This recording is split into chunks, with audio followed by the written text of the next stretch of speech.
Et si l'hiver ne gelait pas que les rues, mais aussi la frontière entre vérité et manipulation? Le serment des ombres, hiver.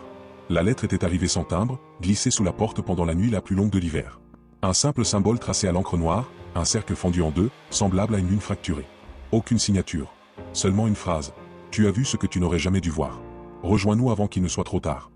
Adrien sentit la morsure du froid lorsqu'il sortit dans la ruelle déserte. La neige fraîche absorbait chaque son, donnant à la ville un silence presque sacré. Pourtant, il n'était pas seul. Depuis 3 nuits, quelqu'un le suivait. Une silhouette sombre qui disparaissait à chaque fois qu'il se retournait.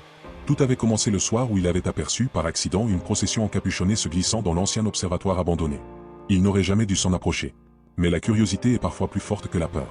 Dans l'observatoire, il avait vu des dizaines de bougies alignées en cercle, un livre ancien ouvert à une page décrivant la conjonction nocturne, un rituel interdit censé donner à la société secrète appelée les lunaires, le pouvoir d'effacer quelqu'un de la mémoire collective. Et il l'avait vu, lui. Ce soir-là, alors que les flocons tombaient comme des cendres, Adrien reçut un second message, codé dans les traces laissées dans la neige, des pas qui formaient le même symbole du cercle brisé. Quelqu'un l'appelait, ou l'avertissait.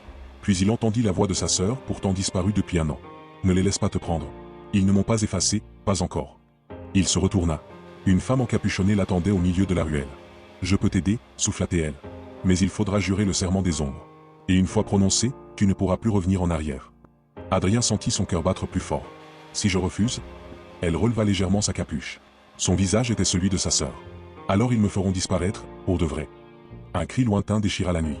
Les silhouettes des lunaires apparaissaient déjà à l'autre bout de la rue. Adrien inspira profondément, le souffle visible dans le froid glacial. Très bien, je fais le serment. Un sourire étrange traversa le visage de sa sœur.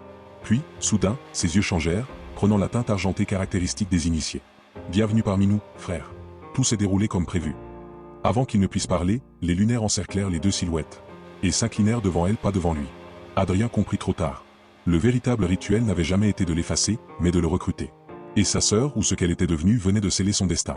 Tu veux une suite à cette histoire de société secrète? Laisse un cœur rouge et dis-moi. Index revers pointant vers la droite blanc, Adrien doit-il fuir les lunaires, ou plonger encore plus profond dans leur monde? Ton choix pourrait décider du prochain chapitre.